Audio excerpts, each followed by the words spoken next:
শহরের বুকে রোজই কোনো না কোনো ইস্যুতে মিছিল আন্দোলন হতেই থাকে, কিন্তু আজকের এই মিছিল এটা কোনো নিয়ম রক্ষার হাঁটা নয়, একেবারে সাধারণ মানুষ তাদের শেষ ভরসা হিসেবে আইএসএফ ইন্ডিয়ান সেকুলার ফ্রন্টের মহাসমাবেশে সামিল হয়েছেন। দিদি আর মোদির সেটিং সাপ হয়ে কামড়াচ্ছে আর ওজা হয়ে ঝাড়ছে। রাজ্য থেকেই মমতা ব্যানার্জিকে বিতাড়িত করতে হবে। অতএব এই দুটো যতদিন না যাবে ততদিন পশ্চিমবাংলা ভারতবর্ষের মানুষ টেনশন মুক্ত হবে না। শিক্ষায় দুর্নীতি, স্বাস্থ্যে দুর্নীতি, কর্মসংস্থানে দুর্নীতি, মাদ্রাসায় দুর্নীতি, মসজিদে দুর্নীতি, ওয়াকাফে দুর্নীতি, সব জায়গায়, মন্দিরকে নিয়েও দুর্নীতি।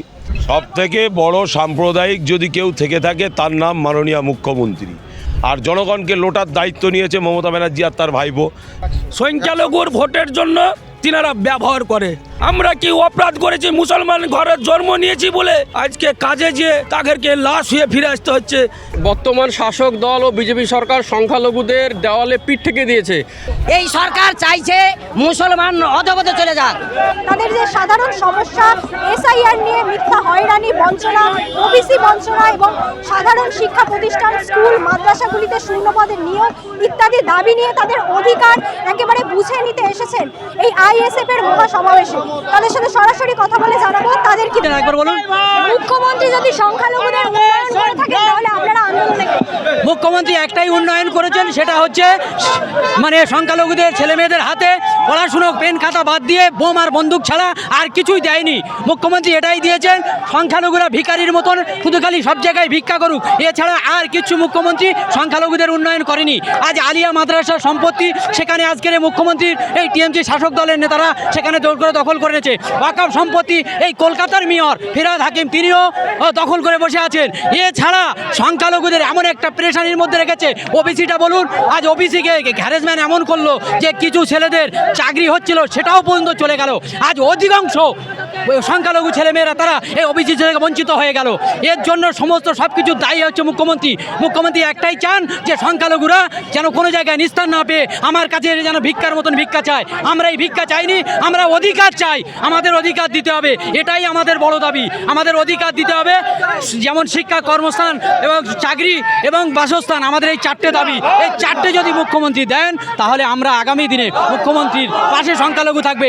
আস্তে আস্তে মুখ্যমন্ত্রীর পর্দা ফাঁস হয়ে গেছে, তাই মুখ্যমন্ত্রীর যে ভাঁওতা মানুষ ধরে ফেলেছে, আগামী দিনে মুখ্যমন্ত্রীর পাশে আর কেউ থাকবে না। মুখ্যমন্ত্রী তো ভোটের সময় সংখ্যালঘুদের খোঁজ করেন শুধু, তাহলে মুখ্যমন্ত্রীর কাছে কি কোনো দাবি আশা রাখছেন যে মুখ্যমন্ত্রী আরেকবার বলুন? মুখ্যমন্ত্রী শুধু ভোটের সময় সংখ্যালঘুদের খোঁজ নেন, আপনি কি মনে করছেন কোনো দাবি রাখবেন? যখনই ভোট আসেন উনি তখনই বলেন আমার 2 লক্ষ চাকরি রেডি আছেন, আর যখন পুজো আসে তখন বলে আমার মানে চাকরি রেডি আছে, শুধু খালি বিরোধীরা করতে দিচ্ছে না। উনি এটাই দাবি করেন, এছাড়া আর অন্য কিছু দাবি করেন না। উনি সংখ্যালঘুদের মাথায় টুপি পরাতে চান, যেখানে সেখানে গিয়ে মাথায় ওড়না দিয়ে ঘণ্টা দিয়ে সোবহানাল্লাহ মাশাআল্লাহ ঠিক করে বলতে পারে না, আর সেই মজলিসটাকে নষ্ট করে দেয়। সংখ্যালঘুদের যে ধর্মীয় মজলিস সেটাকে নষ্ট করে দেয়, আর হিন্দুদেরকে সেখানে যেখানে মন্দির করে। এটাই হচ্ছে সংখ্যালঘুর রাজনীতি করছে যে ধর্মীয়, আর বিজেপির বিরুদ্ধে উনি খালি বলছে ধর্মীয়, কিন্তু উনি নিজেই একজন ধর্মীয় হিসাবে কাজ করছে। যেমন রাজারহাটে নিউ টাউনে যে মসজিদের জায়গা সেটা উনি দখল করে নিয়েছেন, তার বিরুদ্ধে আজই পর্যন্ত কোনো কেস, কোনো এফআইআর কিছু হলো না। এর একটাই কারণ, মুখ্যমন্ত্রী চায় সংখ্যালঘুদেরকে বঞ্চিত করা প্ল্যান মাফিক। আমার নাম আবু জাফর মোল্লা, ক্যানিং। আজকে আমাদের এই সংগ্রাম পিছিয়ে পড়া মানুষের যে বঞ্চিত হওয়া অধিকার নিতে আমরা এসেছি। আজকে ভিক্ষা না, আমরা অধিকার চাই, সংখ্যালঘুর মানুষের অধিকার চাই। আজকের এই বাংলার শ্রমিক ভিন রাজ্যে কাজে যে আক্রান্ত হচ্ছে, লাশ হয়ে ফিরে আসছে বর্তমানে এই মুর্শিদাবাদের পুরো বাংলা জুড়ে। আজকে কেন? আমাদের কি অপরাধ সংখ্যালঘু বলে? আমরা কি অপরাধ করেছি? মুসলমান ঘরে জন্ম নিয়েছি বলে আজকে কাজে যে তাদেরকে লাশ হয়ে ফিরে আসতে হচ্ছে। সেই জন্য আজকের দিনে আমাদের এই প্রতিষ্ঠানটি আইএসএফের নওশাদ সিদ্দিকীর সংগ্রামের লড়াইয়ের জন্য আমরা এই পা মিলেছি। মুখ্যমন্ত্রী তো বলছে তিনি সংখ্যালঘুদের সমস্ত সুবিধা নিশ্চিত করেছেন, তারপরে কেন পরিযায়ী শ্রমিকদের লাশ ফিরছে? এটা মিথ্যা প্রচার করছে মাননীয় মুখ্যমন্ত্রী। কেন? সংখ্যালঘুর যেহেতু আমাদের সামনে আগামী দিনে নির্বাচন, এই নির্বাচনে ওরা পাখির চোখ রেখে সংখ্যালঘুরকে টুপি পড়াচ্ছে। সংখ্যালঘুর জন্য কোনো উপকার ওরা করে না, কোনো উন্নয়ন ওরা করতে জানে না, এরা সংখ্যালঘুকে ব্যবহার করতে জানে। সরকার তাহলে ভোটের জন্য সংখ্যালঘুকে ব্যবহার করছে? অবশ্যই সংখ্যালঘুর ভোটের জন্য তিনারা ব্যবহার করে। আজকের দিনে বাংলার শ্রমিকেরা শুধু মুসলমান সংখ্যালঘু তা না, হিন্দু ভাইয়েরা তারা আক্রান্ত হচ্ছে, গরিব সিনের মানুষগুলা তিনারা কি অপরাধ করেছে? গরিব মানুষ বলে আজকের দিনে রাজ্য সরকার চুপ। কোনো আন্দোলন আছে? এই বাংলার শ্রমিক মৃত্যু হয়ে বাড়ি ফিরে আসছে, কোনো আন্দোলন হয়েছে? হয়নি। আজকের দিনের সংখ্যালঘুকে বলা যাচ্ছে গদিয়ে মিডিয়ারা জঙ্গির তারা চশমা লাগাচ্ছে। তাহলে কি সংখ্যালঘু মুসলমান হওয়া কি অপরাধ? আজ মুসলমান সমাজকে জঙ্গি বলবে? কেন রাজ্য সরকার তাদেরকে গ্রেপ্তার করছে না সেই কিন্তু গদিয়ে মিডিয়াকে? কেন করছে না? তাহলে মুর্শিদাবাদের এক ধরনের যে মানুষ আন্দোলন করতে পাবে না।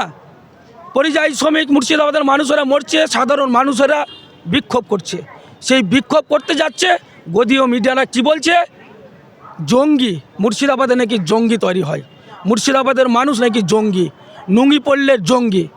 ধিক্কার জানাই, মাননীয় মুখ্যমন্ত্রী শুনতে পাচ্ছে না, তারা কোনো ব্যবস্থা নিয়েছে?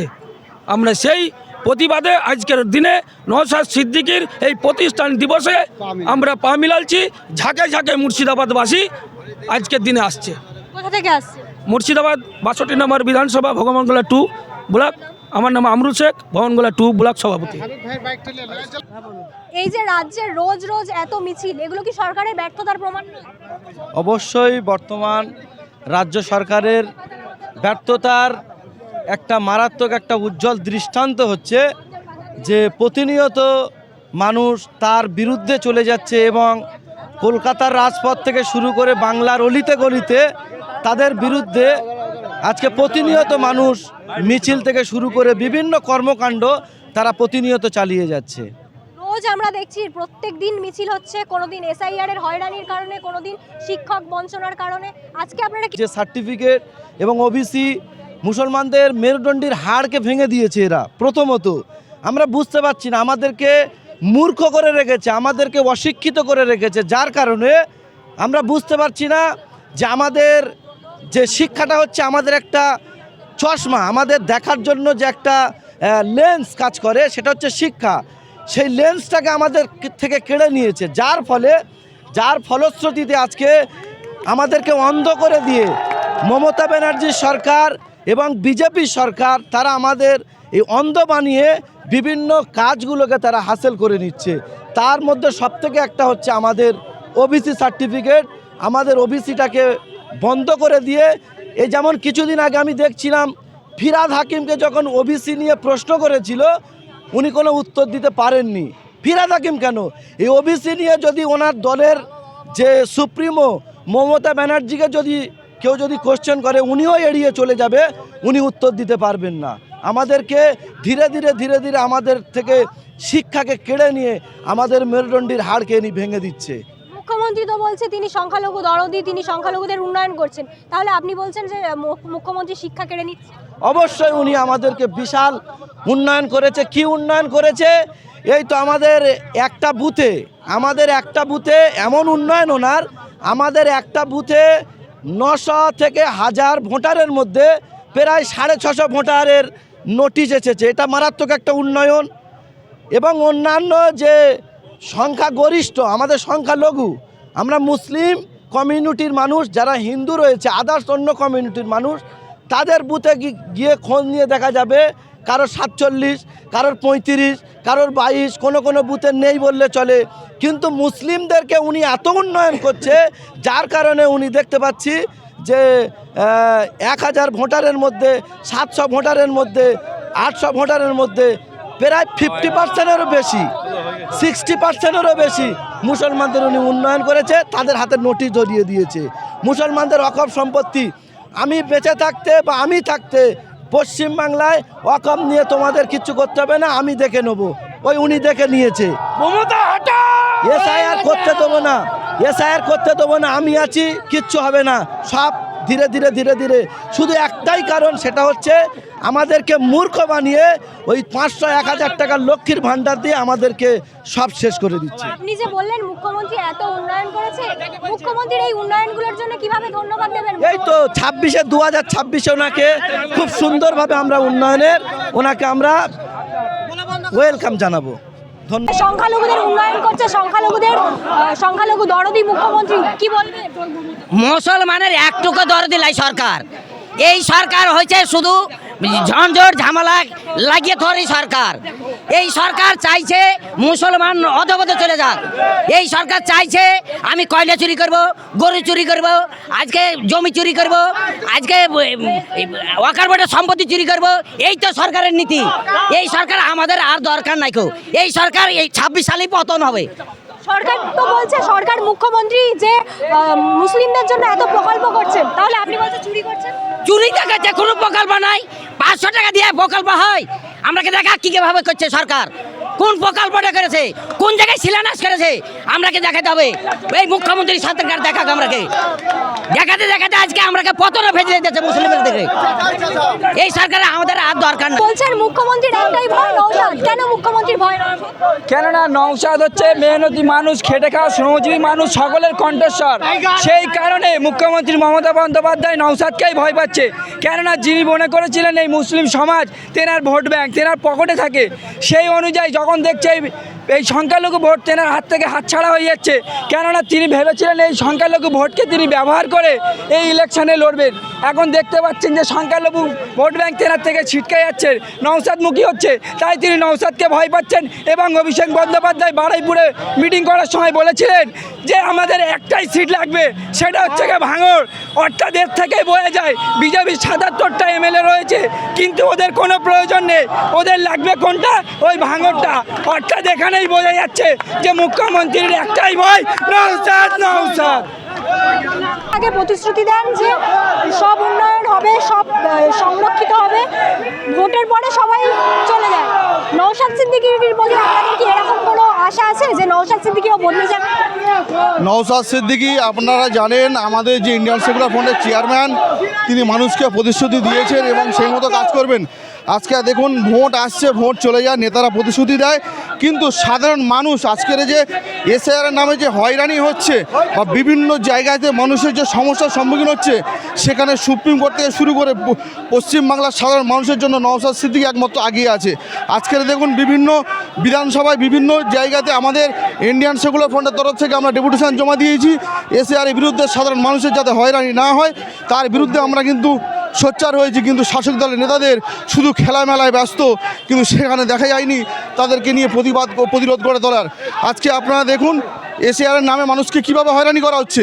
যে ব্যক্তিটা ভোটার, যে ভোট দিচ্ছে, যার অধিকার, সে ফিরে পাওয়ার জন্য আবার লাইনে দাঁড়িয়ে সেই নেতামন্ত্রীকে তৈরি করছে, আর সেই নেতামন্ত্রী আবার তাদের ভোটার লিস্ট থেকে নাম কেটে দিচ্ছে। আজকে সাধারণ মানুষের পাশে ইন্ডিয়ান সেকুলার ফ্রন্টের চেয়ারম্যান পীরজাদা নওশাদ সিদ্দিকী আছে, আমরাও আছি। আগামী দিন 2026-এর নির্বাচন, সেই নির্বাচনে ইন্ডিয়ান সেকুলার ফ্রন্ট একটা ভালো রেজাল্ট করবে, আপনাদেরকে জানিয়ে দিলাম।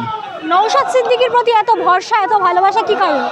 আজকে দেখুন না, আজকের মানুষের, সাধারণ মানুষের একটা আবেগ, একটা ভালোবাসা। আমাদের ইন্ডিয়ান সেকুলার ফ্রন্টের চেয়ারম্যান সম্পূর্ণ আলাদা, সম্পূর্ণ ব্যতিক্রম মানুষ একজন। তিনি একজন পীর পরিবারের সন্তান, তিনি এই সম্পূর্ণ আলাদাই। তিনি মানুষকে সাথে দ্বিচারিতা করেন না। আজকে দেখেছেন আমাদের ভাঙড়ে ইন্ডিয়ান সেকুলার ফ্রন্টের চেয়ারম্যানের ব্যানারটা কীভাবে ফুরিয়ে দিচ্ছে। এতে বোঝা যায় যে উন্নয়নটা কোথা দাঁড়িয়ে আছে। মুখ্যমন্ত্রী তো বলছে তিনি উন্নয়ন করছেন, এত প্রকল্প করছে মুসলিমদের জন্য, আপনি কোনো প্রকল্প পাচ্ছেন? দেখুন, যদি আমাদের রাজ্যের মুখ্যমন্ত্রী উন্নয়ন করতেন তাহলে বক্স বাজিয়ে, মাইক বাজিয়ে, টোটো বাজিয়ে গ্রামে প্রচার করতে হতো না। 15 বছরে উন্নয়ন করলে সাধারণ মানুষ এই উন্নয়নটা তুলে ধরবে, সরকারকে উন্নয়নের কথা বলতে হয় না। সেই জন্য বোঝা যাচ্ছে যে উন্নয়নটা কী করেছে, সেই জন্য অটোতে প্রচার করতে হচ্ছে। আপনার নাম? এমডি মর্তেজা খান, আইএসএফের অবজারভার, ক্যানিং পশ্চিম।